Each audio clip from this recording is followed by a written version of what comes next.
જ્યારે આ બ્રહ્માંડમાં કોઈ પ્રકારની ઉત્પત્તિ નહોતી થઈ, જીવસૃષ્ટિનો પ્રાદુર્ભાવ નહોતો થયો, એ સમયે એકમાત્ર લલિતા મહાત્રિપુર સુંદરી, જે ત્રીજી મહાવિદ્યા છે, શ્રી વિદ્યા જેને કહેવાય છે, માં લલિતા એકમાત્ર એવા હતા કે જે નિરાકાર સ્વરૂપમાં વિદ્યમાન હતા. તો સર્વોચ્ચ મહાવિદ્યા માં લલિતા મહાત્રિપુર સુંદરી એ સર્વોચ્ચ શક્તિ છે કે શ્રીયંત્ર ઘરમાં રાખો એટલે લક્ષ્મી આવે. પણ આ બહુ જ અધૂરી વાત છે અને અર્ધ સત્ય છે કે જો માસિક ધર્મ દરમિયાન ના રક્ત સ્ત્રાવને તમે અશુદ્ધ માનતા હો, અપવિત્ર માનતા હો, તો એમાંથી જ તો આપણો જન્મ થયો છે. તો એનો અર્થ એવો થયો કે આખી જીવસૃષ્ટિ, આખું વિશ્વ, આ જે જગત છે, આપણે બધા અશુદ્ધ છીએ. આનાથી મોટી ટ્રેજડી બીજી કઈ હોઈ શકે? આનાથી વધારે ડિપ્લોમેટિક માનસિકતા બીજી કઈ હોઈ શકે? મને આજની તારીખે પણ યાદ છે, હું પહેલી વખત જ્યારે ત્યાં ગયેલો 5 જાન્યુઆરી 2023, એ મંદિરમાં મેં પગ મૂક્યો, 45 મિનિટ સુધી હું ભાવવિભોર હતો. I was crying and crying. જીવનમાં એક ક્ષણ એવી આવતી હોય છે કે જ્યારે આપણે નિરાશાની ખાઈમાં ધકેલાઈ જતા હોય છે અને ત્યાં આપણને એવો અનુભવ થતો હોય છે કે જ્યારે આપણે એ અનુભવથી આધ્યાત્મિકતાની સીડી ચડીને શક્તિના એ દ્વાર પર પહોંચીએ છીએ, જ્યાં આપણને ચમત્કારનો અહેસાસ થાય છે. એવા ચમત્કાર કે ક્યારેક આપણે જીવનમાં એ ચમત્કાર જોયા ન હોય, કદાચ સાંભળ્યા પણ ના હોય. એ શક્તિ જેના અનેક સ્વરૂપો છે, એ શક્તિ જેની તંત્ર સાધનાથી તેને સિદ્ધ કરવામાં આવે છે, તેની ઉપાસના કરવામાં આવે છે. પરંતુ શું આ કળિયુગમાં એ શક્તિને રીઝવી શકાય છે? શું એ શક્તિને તંત્ર સાધનાથી સિદ્ધ કરી શકાય છે? શું આ કળિયુગમાં સંભવ છે એ શક્તિના દર્શન જેની આપણે ઉપાસના કરીએ છીએ? આ તમામ સવાલોના જવાબ આપણે મેળવીશું. આજે આપણે સ્ટુડિયોમાં ખાસ મહેમાન ઉપસ્થિત છે. નમસ્કાર, હું છું હિના અને આપણી સાથે જોડાયા છે પરખ ઓમ ભટ્ટ. જી, આપનું સ્વાગત છે અમારા આ વિશેષ એપિસોડમાં. ખૂબ ખૂબ આભાર જીએસટીવી ટીમ અને હિના આપનો મને અહીંયા આમંત્રિત કરવા બદલ. એક પ્રથા છે કે એક નાનકડા મંત્ર સાથે, માની સ્તુતિ સાથે શરૂઆત કરતા હોઈએ છીએ, તો માનું એક ધ્યાન કરીશું. જી.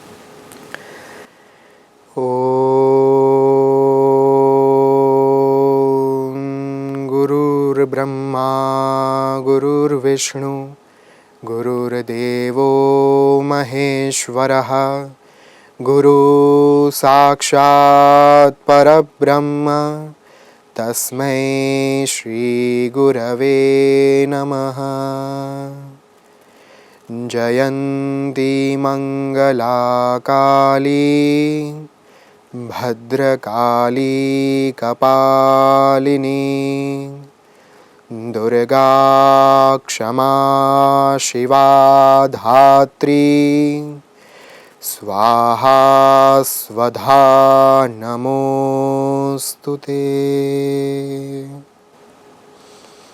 સૌપ્રથમ હું મારા ગુરુ શ્રી ઓમ સ્વામી તથા આપ સૌના અંતર્મનમાં વિરાજમાન મા આદિ પરાશક્તિને સાષ્ટાંગ દંડવત પ્રણામ કરું છું, જેની દિવ્ય પ્રેરણાથી આજે આપણે સૌ અહીંયા ઉપસ્થિત છીએ. ઓમ શ્રી માત્રે નમઃ. જી, ખૂબ સરસ. પરખજી, આમ તો તમે ઘણા બધા પોડકાસ્ટ કર્યા છે, ઘણી બધી ચર્ચાઓ કરી છે, ઘણા બધા સબ્જેક્ટને લઈને અને એના ઉપર જે ગહન વિદ્યાઓની પણ તમે વાત કરી છે. શાસ્ત્રોમાં આમ જોઈએ તો અનેક માતાજીના સ્વરૂપો વિશે વાત કરવામાં આવી છે, 64 જોગણીઓની વાત કરવામાં આવી છે, 10 મહાવિદ્યાની વાત કરવામાં આવી છે, 9 દુર્ગાની વાત કરવામાં આવી છે. તો મારે એ જાણવું છે કે માતાજીના કુલ કેટલા સ્વરૂપ છે, અને જો મુખ્ય સ્વરૂપની વાત કરીએ તો માતાજીનું મૂળ સ્વરૂપ કયું છે? શ્રી લલિતા સહસ્રનામનો જે પહેલો શ્લોક છે એ છે શ્રી માતા શ્રી મહારાજ્ઞી શ્રીમત સિંહાસનેશ્વરી ચિદગ્નિ કુંડ સંભૂતા દેવ કાર્ય સમુદ્યતા. હું એક ખૂબ સુંદર પુસ્તક વાંચી રહ્યો હતો જેનું નામ છે 10 મહાવિદ્યા તંત્ર મહાશાસ્ત્ર, રિટન બાય પંડિત રાજેન્દ્ર દીક્ષિત મહારાજ. બહુ સુંદર વાત એમાં લખાયેલી છે કે જ્યારે આ બ્રહ્માંડમાં કોઈ પ્રકારની ઉત્પત્તિ નહોતી થઈ, જીવસૃષ્ટિનો પ્રાદુર્ભાવ નહોતો થયો, એ સમયે એકમાત્ર લલિતા મહાત્રિપુર સુંદરી, જે ત્રીજી મહાવિદ્યા છે, શ્રી વિદ્યા જેને કહેવાય છે, માં લલિતા એકમાત્ર એવા હતા કે જે નિરાકાર સ્વરૂપમાં વિદ્યમાન હતા. એમના વિદ્યમાન થયા બાદ જ્યારે એમને જરૂરિયાત લાગી કે સમય ચક્રને પેદા કરવું પડશે, એનું નિર્માણ જરૂરી છે, કેમ કે જ્યાં સુધી સમય ચક્ર અસ્તિત્વમાં ન આવે ત્યાં સુધી સંભવ જ નથી કે જીવસૃષ્ટિ આગળ વધી શકે. એ સમયે કાલી, કેમ કે કાલ સાથે સમય અને મૃત્યુ બંને સાથે સંકળાયેલ મહાવિદ્યા છે, એમનું પ્રાકટ્ય થયું. અને ત્યાર પછી જ્યારે એમને જરૂરિયાત લાગી કે હવે સમયચક્રનું નિર્માણ થઈ ચૂક્યું છે, હવે સમયચક્રમાંથી બહાર કાઢવા માટે અને ભવસાગરને તારવા માટે જે શક્તિની, જે મહાવિદ્યાની આવશ્યકતા હશે એ છે મા તારા. તો મા લલિતાએ સૌપ્રથમ મહાકાલી અને એ પછી મા તારાનું પ્રાગટ્ય કર્યું, જેથી સંસાર રૂપી જે ભવસાગર છે એને તારવા માટે મા તારા સહાયરૂપ થઈ શકે. અને કાલી જે છે એ સમય અને ચક્રને, સમય અને મૃત્યુના ચક્રને વિદ્યમાન રાખી શકે. તો જો શાક્ત પંથના દ્રષ્ટિકોણથી વિચારીએ તો સર્વોચ્ચ મહાવિદ્યા માં લલિતા મહાત્રિપુર સુંદરી એ સર્વોચ્ચ શક્તિ છે. અને ત્યારબાદ જે વિભિન્ન 10 મહાવિદ્યાઓના પ્રાગટ્યની આપણે કથા સાંભળીએ છીએ, રાઇટ ફ્રોમ ધ બિગિનિંગ, કાલી, તારા, ભુવનેશ્વરી, ત્રિપુર ભૈરવી, બગલામુખી, છિન્નમસ્તા, માતંગી, ધૂમાવતી અને કમલાત્મિકા, આ 9 બાકીની મહાવિદ્યાઓનું પ્રાગટ્ય થયું. સૌથી પહેલા સર્વોચ્ચ મહાવિદ્યા દેટ ઇઝ લલિતા મહાત્રિપુર સુંદરી, અને એ કારણોસર જ એમને કહેવામાં આવે છે અનેક કોટી બ્રહ્માંડ જનની દિવ્ય વિગ્રહ. જે અસંખ્ય કોટી, કોટીના 2 અર્થ છે, એક પ્રકાર અને એક કરોડ. જે અસંખ્ય કરોડો બ્રહ્માંડોની જનની છે એ છે મા લલિતા મહાત્રિપુર સુંદરી. અને એટલે તમે જો ધ્યાનથી જોશો તો શાક્ત પંથમાં શ્રી વિદ્યા ઉપાસનાને એટલી બધી ગુપ્ત અને રહસ્યમય માનવામાં આવે છે કે જેના કારણે બ્રહ્માંડોનું સર્જન સંભવ છે એ મહાવિદ્યા છે શ્રી વિદ્યા. અને એ કારણોસર 10 મહાવિદ્યા પ્રધાન સ્વરૂપ ગણી શકાય. 10 મહાવિદ્યા બાદ આપણે જેને આદિશક્તિ કહીએ છીએ, આદ્ય શક્તિ કહીએ છીએ, એ છે મા પાર્વતી અથવા તો ત્રિદેવી, જે આપણે મહાકાલી, મહાસરસ્વતી અને મહાલક્ષ્મી. એ પછી આવે છે નવદુર્ગા સ્વરૂપો. નવરાત્રી ચાલી રહી છે અને નવરાત્રી દરમિયાન નવદુર્ગાની વાત ના કરીએ તો કંઈક અધૂરું લાગે. તો એ જે નવદુર્ગા સ્વરૂપો છે એમના વિશે દુર્ગા સપ્તશતીના દેવી કવચમમાં બહુ જ સુંદર શ્લોક અપાયેલો છે. પ્રથમમ શૈલપુત્રી ચ, દ્વિતીયમ બ્રહ્મચારિણી, તૃતીયમ ચંદ્રઘંટેતિ, કુષ્માંડેતિ ચતુર્થકમ, પંચમમ સ્કંદમાતેતિ, ષષ્ઠમ કાત્યાયનીતિ ચ, સપ્તમમ કાલરાત્રીતિ, મહાગૌરીતિ ચાષ્ટમમ, નવમમ સિદ્ધિદાત્રી ચ, નવદુર્ગાઃ પ્રકીર્તિતાઃ, ઉક્તાન્યતાની નામાની બ્રહ્મણૈવ મહાત્મના. Right from the beginning Shailaputri, Brahmacharini, Chandraghanta, Katyayani, Kalaratri ઇત્યાદિ ઇત્યાદિ નવદુર્ગા સ્વરૂપો છે એ ત્રીજા ક્રમ ઉપર આપણે ગણી શકાય. પણ અહીંયા એક વાતનું સ્મરણ રાખવું નિતાંત આવશ્યક છે કે જ્યારે આપણે એવું વાત કરીએ છીએ કે શક્તિ એટલે કે નવદુર્ગા, એમની ઉપર આદ્ય શક્તિ એટલે કે એમાં પાર્વતી અથવા ત્રિદેવી, અને એમની ઉપર 10 મહાવિદ્યા એટલે કે આદિ પરાશક્તિ, તો એ સમજવાની જરૂર નથી કે જે શક્તિ છે એનું મૂલ્ય આદિશક્તિ કરતાં ઓછું છે અથવા આદિશક્તિનું મૂલ્ય આદિ પરાશક્તિ કરતાં ઓછું છે. એ સમજવું મૂર્ખામી ભર્યું હશે એવું હું દ્રઢપણે માનું છું. કેમ કે શક્તિ શક્તિ હોય, એ કોઈ પણ ફોર્મમાં હોય. હા, એટલું બેશક છે કે સમાજ સુધી શક્તિના સ્વરૂપોને પહોંચાડવા માટે અને અલગ અલગ ઉર્જાઓ થકી એનો લાભ મેળવવા માટે, આશીર્વાદ મેળવવા માટે સમય સમયાંતરે અલગ અલગ સ્વરૂપોનું પ્રાગટ્ય થયું. તો જે એ સમયે મેં તમને વાત કરી મા લલિતા મહાત્રિપુર સુંદરી જે નિરાકાર સ્વરૂપમાં હતા, એમનું કોઈ સ્વરૂપ નહોતું એ સમયે. દેવતાઓ એમને કીધું, દેવતાઓને ત્રિદેવ દ્વારા દેવતાઓને કહેવામાં આવ્યું કે જે લલિતા માં છે એમને નિરાકાર સ્વરૂપમાંથી સાકાર સ્વરૂપમાં એમનું પ્રાગટ્ય જરૂરી છે. ત્યારે અને ત્યારે જ ભંડાસુરનો વધ સંભવ છે. તમામ દેવતાઓ એકત્રિત થયા. અગ્નિ, વાયુ, વરુણ, ઇન્દ્ર, અમરાવતીના જેટલા દેવતાઓ છે બધા દેવતાઓ એક સાથે મળીને, અને ખાસ કરીને ત્રિદેવ ત્રિદેવી જે પોતાના સાકાર સ્વરૂપમાં એ સમયે પ્રગટ હતા, એ બધાએ એક સ્થાન ઉપર એકત્રિત થઈને મહાયજ્ઞનું આયોજન કર્યું. હવે મહાયજ્ઞમાં દેવતાઓએ પોતાના અંગોની આહુતિ આપી, એટલે એક એક અંગ કાપીને એની આહુતિ આપી. એટલે જ જે હમણાં મેં તમને શ્લોક કીધો લલિતા સહસ્ર નામનો, ચિદગ્નિ કુંડ સંભૂતા દેવ કાર્ય સમુદ્યતા.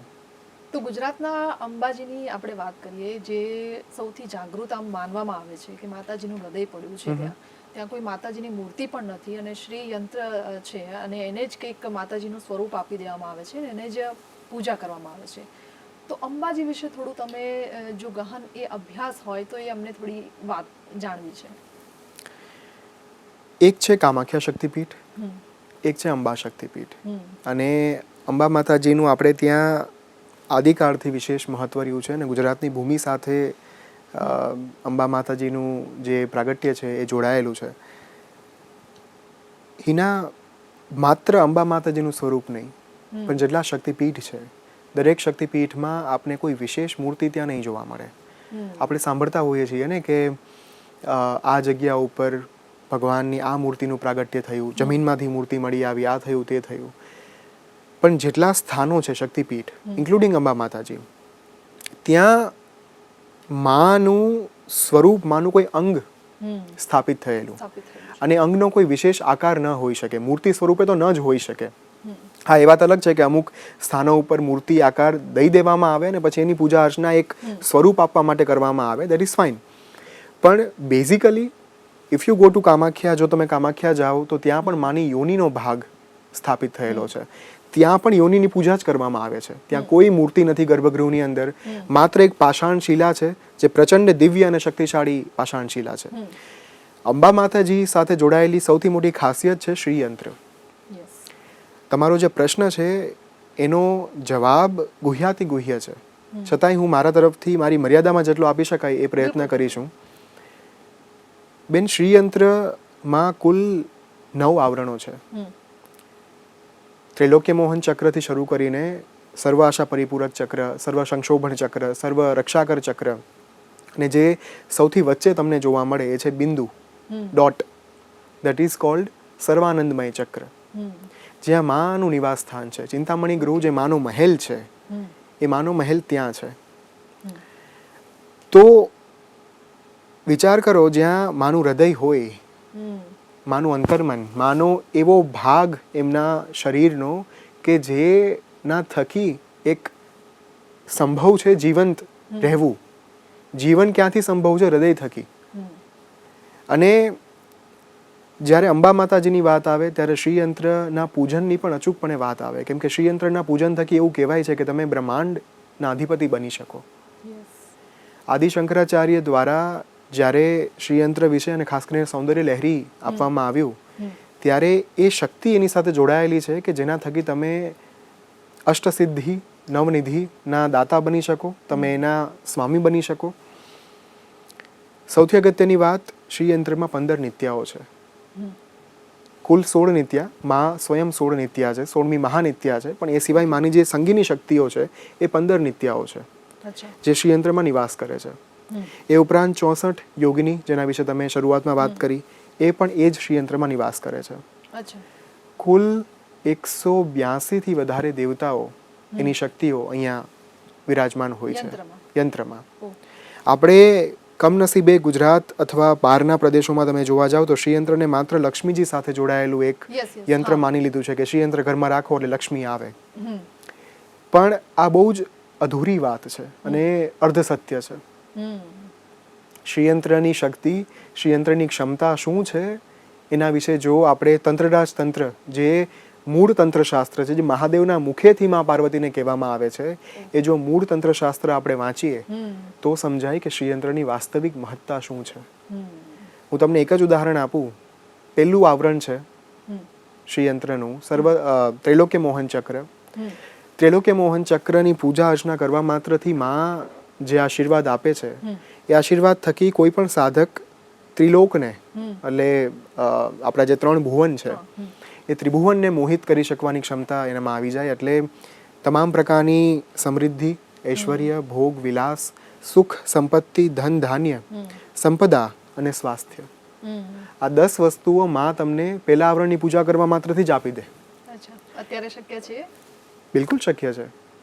મોટા ભાગના સાધકો પહેલા આવરણની ચક્રની પૂજા કર્યા પછી જ અટકી જાય, કેમ કે એક વખત જીવનમાં માયા આવે ને, ધન ધાન્ય સમૃદ્ધિ આવે પછી બીજું ભક્તિ તો ભૂલાય જ જાય. બહુ જ જૂજ લોકો, ગણતરીના લોકો એવા હોય કે જે પહેલા આવરણમાં બધું પ્રાપ્ત કર્યા પછી ભક્તિ માટે ને માત્ર માને પ્રાપ્ત કરવા માટે આગળ વધે.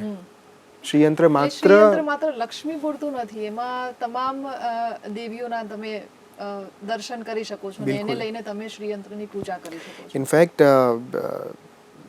સ્વામીજી જે ઓમ સ્વામી છે એમણે 13 ફેબ્રુઆરી 2011ના દિવસે હિમાલયના જંગલોમાં માના દર્શન કર્યા સાક્ષાત, અને શ્રીયંત્રની પૂજા માત્રથી શ્રી વિદ્યા સાધના એમની હતી, અને શ્રી વિદ્યા સાધનાનું સૌથી મહત્વપૂર્ણ અંગ જે છે એ શ્રીયંત્રનું પૂજન છે. અચ્છા. તો શ્રીયંત્રના પૂજન થકી તમારો જે સવાલ હતો આજની તારીખે પણ શક્ય છે. 13 ફેબ્રુઆરી 2011ના દિવસે શક્ય બન્યું હતું, તો છે શક્ય. તમે કામાખ્યાની વાત કરી હતી એટલે મારે ત્યારે સવાલ કરવો હતો, પણ આપણે કન્ટિન્યુટીમાં આપણે જે ચાલતું હતું એટલે ન પૂછી શકી. કામાખ્યામાં આપણે યોનિની પૂજા કરીએ છીએ, પણ મેં ઘણા બધા લોકોને પૂછ્યું છે આ સવાલ, પણ બધાનો અલગ અલગ જવાબ મને મળ્યો છે અને ડિપ્લોમેટિક આન્સર મને મળ્યો છે. કામાખ્યામાં આપણે યોનિની પૂજા કરીએ છીએ તો પછી એક લેડીઝ જ્યારે પીરિયડ્સમાં હોય છે તો પછી મંદિરમાં કેમ નથી જઈ શકતી? એમાં કેમ બાધા માનવામાં આવે છે? મતલબ કે 3 દિવસ તમે રોકાઈ જાઓ, 4 દિવસ કે 5 દિવસ તમે રોકાઈ જાઓ, પછી તમે અહીંયા જઈ શકશો અથવા મંદિરમાં જઈ શકશો. તો આના પાછળ શું છે, એમ તમે શું માનો છો? કામાખ્યે કામ સંપન્ને કામેશ્વરી હરપ્રિયે કામનામ દેહી મે નિત્યમ કામેશ્વરી નમોસ્તુતે. મારો સૌથી મોટો વિરોધ આ પ્રથા સામે છે.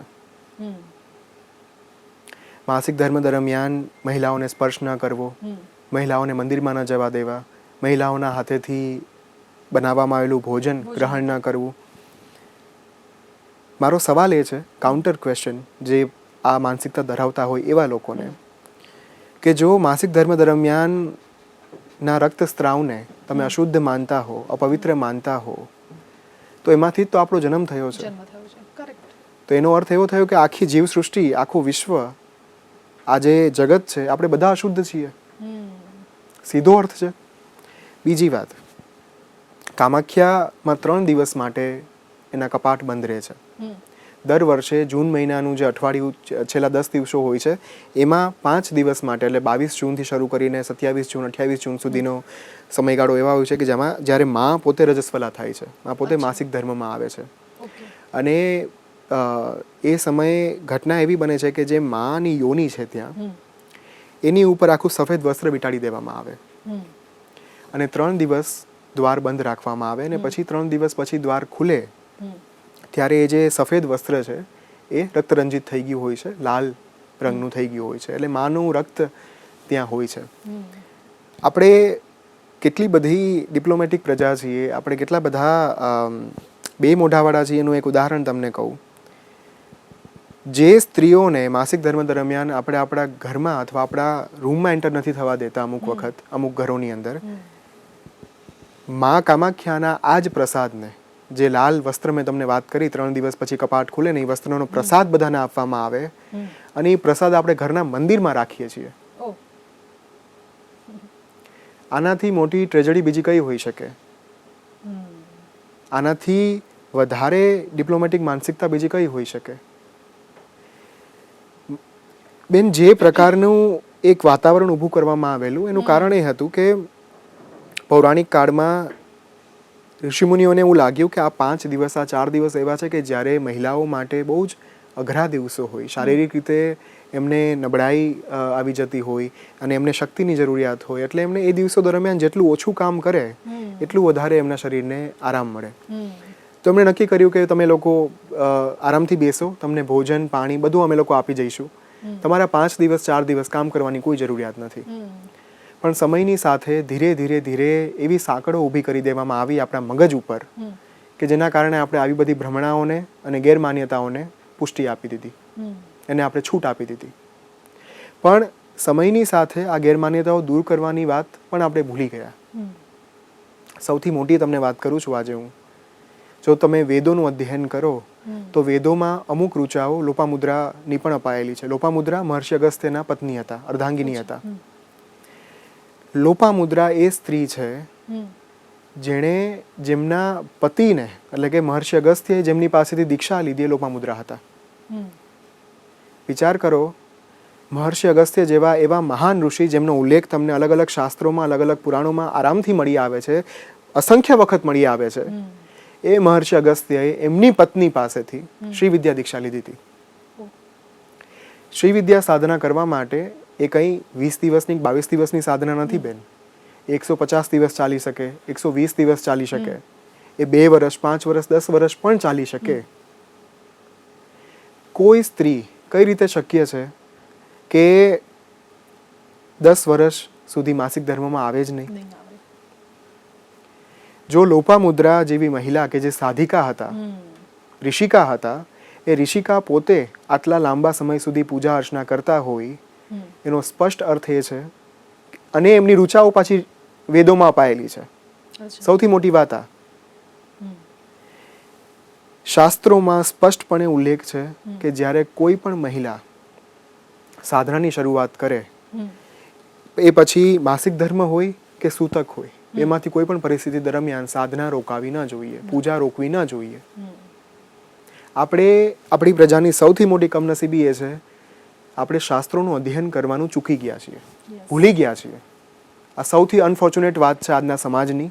અને એટલે બહારના લોકો આવીને આપણા માથે જે નાખી ગયા છે, વિદેશી આક્રાંતાઓ આપણા ઉપર જે માનસિક સાંકળો નાખી ગયા છે, એને આપણે તોડવાનું ભૂલી ગયા છીએ. અને ભૂલવા હવે એના તોડી નથી શકતા. એનું કારણ એ છે કે આપણે અધ્યયન ચૂકી ગયા છીએ. બાકી આ પ્રશ્નનો જવાબ આપણા શાસ્ત્રોમાં પહેલેથી અપાયેલો જ છે. અને શાસ્ત્ર અહીંયા હું વેદને ગણું છું ખાસ કરીને. કેમ કે જ્યારે તમે એમ કહો કે અચ્છા આ પુરાણમાં તો લખાયેલું છે કે મહિલાઓને આ ન કરવું જોઈએ, મહિલાઓને તે ન કરવું જોઈએ, મારો પ્રશ્ન એ છે વેદોમાં લખાયેલું છે? જો વેદોમાં 4 વેદમાંથી ઋગ્વેદ, યજુર્વેદ, સામવેદ, અથર્વવેદ આ 4માંથી ક્યાંય પણ એવું લખાયેલું હોય કે મહિલાઓએ રજસ્વલા ધર્મ દરમિયાન, માસિક ધર્મ દરમિયાન પૂજા અર્ચના ન કરવી, હું સાધના છોડવા માટે તૈયાર છું બેન. એટલે આનાથી મોટી ભ્રમણા બીજી કોઈ નથી. જે આ પોડકાસ્ટ જોઈ રહ્યું છે એમને મારી નમ્ર વિનંતી છે કે આ બધી વસ્તુઓમાંથી બહાર નીકળીને માત્ર ને માત્ર ભક્તિના માર્ગે અગ્રસર થાવ. કારણ કે આપવા માટે બહાનાઓ 50 મળશે. અરે આ સાયન્ટિફિક છે, વૈજ્ઞાનિક છે, તમારા પ્રાણ અપાન, ઉદાન, વયાન, સમાન વાયુ જે છે એ ડિસ્ટર્બ થઈ જાય છે, સ્ત્રીઓ જો મંદિરમાં પ્રવેશ કરે એમની ઉર્જામાં ખલેલ પહોંચે છે, આ તે વગેરે. નહીં, અત્યારે લોકોની માન્યતા એવી છે કે જો હું મંદિરના સીડી ચડીશ અથવા માતાજીની સમક્ષ આવી ગઈ તો સમજો કે માતાજી મારા ઉપર ક્રોધિત થઈ જશે, મારા ઘરમાં ખરાબ થશે, મારું કંઈ સારું નહીં થાય. એટલે કાંઈક માનસિકતા બેસાડી દેવામાં આવી છે. હું તમને પ્રશ્ન પૂછું, ક્યારે તમે એવું સાંભળ્યું છે કે કોઈ બાળક સારું કામ કરીને આવ્યું હોય અને એના મા બાપ એને ખીજાય કે તે સારું કામ કર્યું જ કેમ? મેં તો તને ગુંડાગીરી માટે પેદા કર્યો છે, તું સારું કામ કરી જ કેમ શકે? આવું કોઈ દિવસ સાંભળ્યું છે આપણે? બિલકુલ નહીં. મા બાપની ભક્તિ કરવા માટે, જે જગત જનની છે, જે જગત પિતા છે, એમની ભક્તિ કરવા માટે તમારે પરમિશન લેવી પડે? તમારે તમારી મા પાસે જવા માટે આજ્ઞા લેવી પડે છે કે માં જો તું આજ્ઞા નહીં આપે ને તો હું તને મોઢું નહીં દેખાડું આજ પછી? મેં આજ સુધી આવું કંઈ નથી સાંભળ્યું. એટલે ખૂબ સરસ આજે તમારી સાથે વાત કરીને અમને ખૂબ જ મજા આવી. Thank you.